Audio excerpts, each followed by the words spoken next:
Le Premier ministre nous garantit qu'il y a des négociations normales et cordiales avec Washington. Monsieur le Président, le monde a changé. Washington a changé. Il n'y a presque rien de normal maintenant aux États-Unis. C'est la vérité. Rien de normal aux États-Unis. Des mots prononcés, vous l'avez vu et entendu par Mark Carney. C'était aux communes hier, dans la foulée d'une conversation téléphonique qu'il a eue avec Donald Trump, une semaine après son discours à Davos, qui a été mal reçu, on le sait, à la Maison-Blanche. Est-ce que tout ça pourrait avoir des conséquences, encore une fois, sur nos relations avec les États-Unis? On a invité Dominique Leblanc, ministre responsable, entre autres, du commerce Canada-États-Unis. Bonjour, Monsieur le ministre. Bien, bonjour, Catherine. Bonne année. On peut dire ça encore.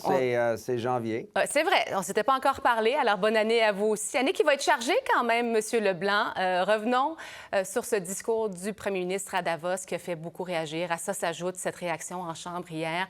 Le discours qui a été salué par plusieurs, mais qui n'a pas clairement plu à Donald Trump.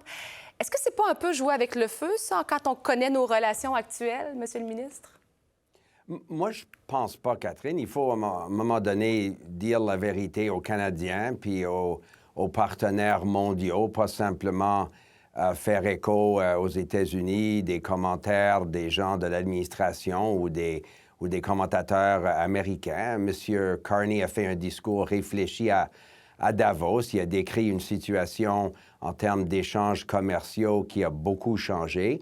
Cependant, et je pense que c'était important qu'il y ait eu la chance, c'est M. Trump qui a appelé M. Carney lundi en après-midi sur son téléphone cellulaire. M. Carney m'a dit qu'il a vu le téléphone allumé, puis c'était M. Trump. Ils ont parlé une demi-heure, plusieurs enjeux, mais c'était une chance pour M. Carney de corriger probablement certaines confusions aux États-Unis.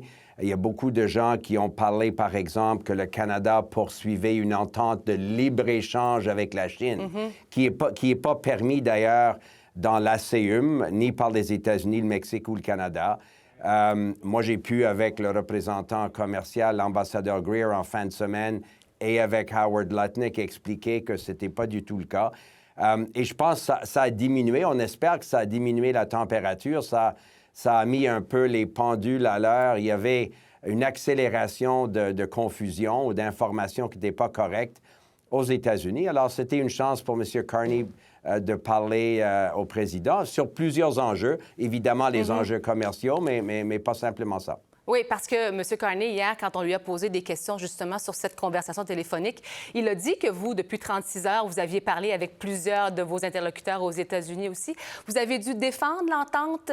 Bon, c'est pas une entente de libre-échange, on comprend, mais on a quand même signé des ententes avec la Chine.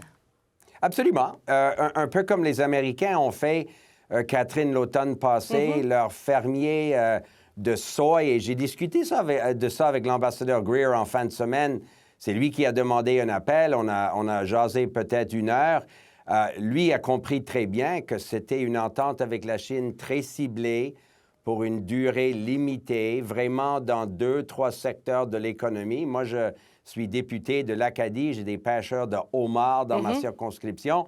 L'industrie des fruits de mer, comme du canola sur les prairies, faisait face à des tarifs en réponse à des tarifs que nous avons imposés à la demande de l'administration américaine il y a 1 an et demi.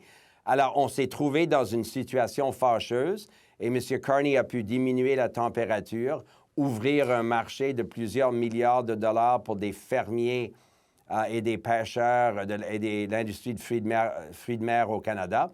Mais en même temps, on reconnaît, Catherine, qu'il y a des enjeux importants en termes de sécurité nationale avec la Chine. On n'est pas à la veille de poursuivre des discussions de libre-échange, mais il fallait quand même protéger des secteurs de l'économie canadienne qu'on a fait. On en est où, Monsieur le ministre, dans la renégociation de l'ACEUM? Est-ce que les tensions, bon, vous dites on a calmé le jeu, on a expliqué la position du Canada, mais quand même, il reste que c'est pas la meilleure relation qu'on a eue avec les Américains depuis le retour du président Trump. Est-ce que ces tensions-là pourraient teinter la renégociation, d'après vous? Moi, j'espère que non. Moi, je pense pas, on n'a pas d'indication à ce moment ici que c'est le cas. Premièrement, c'est des conversations à 3. Le Mexique sera présent. Moi, je suis au Mexique dans 3 semaines avec une délégation importante de personnes d'affaires du Canada. Le gouvernement du Mexique est dans une situation assez similaire au Canada. L'ambassadeur Greer, qui est responsable de cette révision de l'ACUM, m'a décrit en fin de semaine un processus assez habituel selon la loi américaine. On va échanger dans les prochaines semaines certains documents. Il m'a demandé d'aller à Washington ou si je suis là dans les prochaines semaines, qu'on pourra aller souper ensemble. Moi, je vois un effort d'avoir une discussion. Ce n'est pas une renégociation, ce n'est pas le contexte. Une révision, oui, c'est ça. C'est une révision. Et Catherine, je dois dire, c'est dans l'intérêt de l'économie américaine d'avoir une cohérence dans ces conversations-là. Si, quand M. Trump a imposé des tarifs réciproques, il a exclu les importations du Canada et du Mexique qui étaient conformes avec l'ACUM, moi, je ne pense pas que c'est parce qu'il voulait être très gentil avec le Canada et le Mexique. Il a pensé à lui. Ben, c'était dans l'intérêt de l'économie américaine. Ouais. Alors, si c'était vrai il y a 9 mois, il y a 11 mois, c'est encore vrai. Cependant, comme vous dites, c'est une administration qui change d'idée souvent. Souvent, les déclarations publiques ne suivent pas nécessairement les actes législatifs ou les actes formels du gouvernement. Alors, on va continuer de faire qu'est-ce qu'il faut faire pour l'économie canadienne et les travailleurs ici. C'est pas facile à suivre pour vous non plus, j'imagine, Monsieur le ministre. En terminant, le Globe and Mail nous apprend ce matin que votre gouvernement discute avec Meta pour un potentiel retour des actualités sur Facebook. Est-ce que c'est vrai? Est-ce qu'on en parle?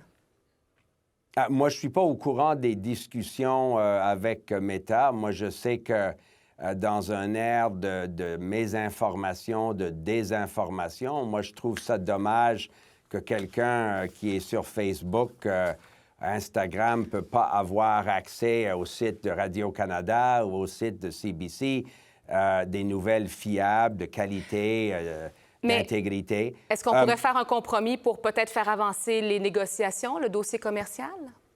Mais écoutez, moi, on s'est dit, nos discussions avec les Américains ont publiquement, Catherine, depuis longtemps, critiqué les taxes numériques, des online streaming, les mesures avancées, y compris par l'Europe. Alors ça, c'est pas nouveau comme discussion que les Américains soulèvent ça avec nous. Moi, j'étais à Washington beaucoup l'automne avec M. Sebia et d'autres. On a entendu ces discussions-là.